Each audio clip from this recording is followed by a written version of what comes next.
हम सब जानते हैं किस तरह से संविधान की बात करने वाले उसके मूल मंत्रों से कितना दूर हो गए। अभी संविधान के नाम पर नेता प्रतिपक्ष राहुल गांधी, जिन्होंने संविधान की शपथ ली है,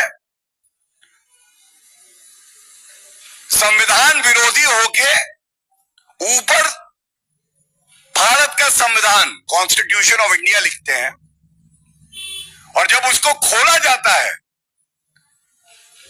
तो कोरे कागज थे। Doctor B R. अंबेडकर साहब ने क्या भारत को केवल एक कवर वाला संविधान दिया है? क्या नेता प्रतिपक्ष को संविधान को पढ़ना नहीं चाहिए? क्या उसकी मूल भावना और उसके मूल मंत्र को, लोकतंत्र को मजबूत करने के लिए क्रियान्वित नहीं करना चाहिए? और यह दुख की बात है, कहना गलत नहीं होगा, खोपड़ी हो सकती है, खोपड़ी खोलो तो उसमें बुद्धि नहीं होती है।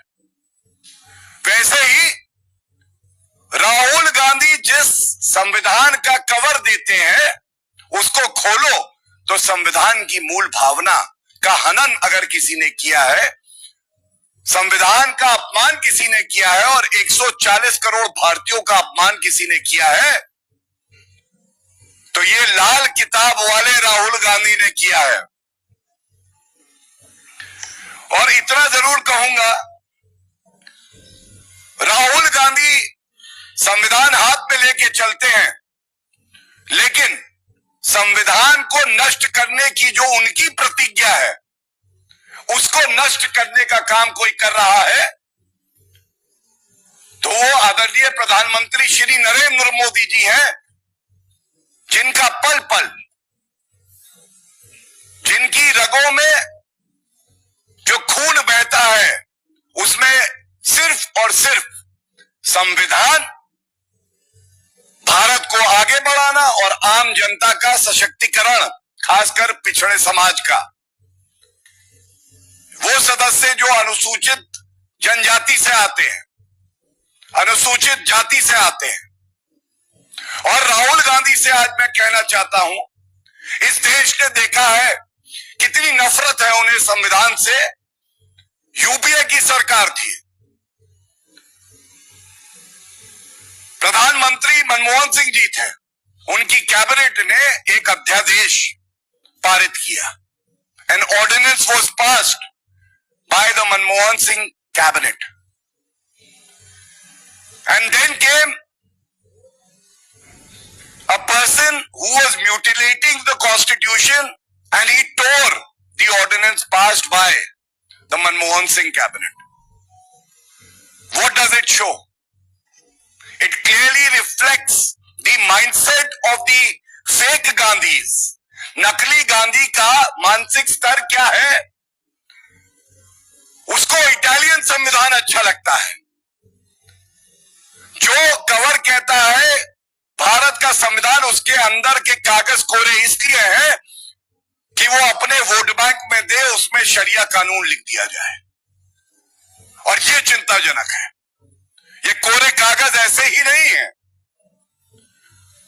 भारत जो कि धर्मनिरपेक्ष देश है, इसमें किस तरह से कोरे कागजों पे जो घुसपैठिए हैं वो शरिया कानून के अक्षर डालें और थोपा जाए आम जनता पे।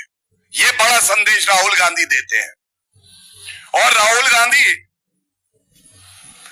को ये जानना होगा, आर्टिकल 370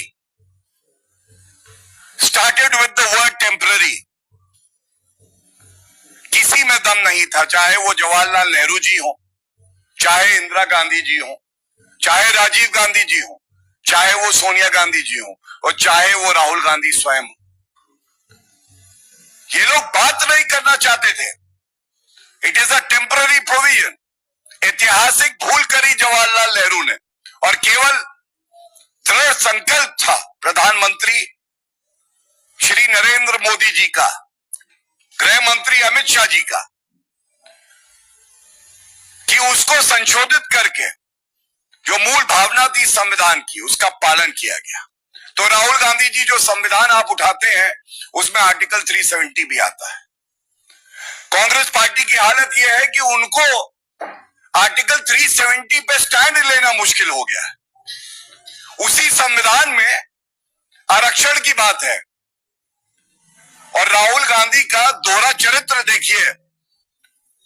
भारत में कहते हैं कि हम पिछड़े वर्ग के जो लोग हैं उनका सशक्तिकरण चाहते हैं, लेकिन विदेशी भूमि पे जाके कहते हैं आरक्षण को खत्म कर दूंगा। ये क्या है? तो ये दर्शाता है किस तरह से कांग्रेस पार्टी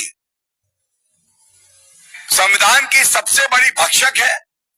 चाहे वो प्रेसिडेंट रूल लगाना हो, 90 बार से ज्यादा लगाया, चाहे इमरजेंसी लगाना हो, चाहे वो ऑर्डिनेंस फाड़ना हो, विमेन रिजर्वेशन पे कोई कार्रवाई ना करना हो, जो नरेंद्र मोदी जी ने करी।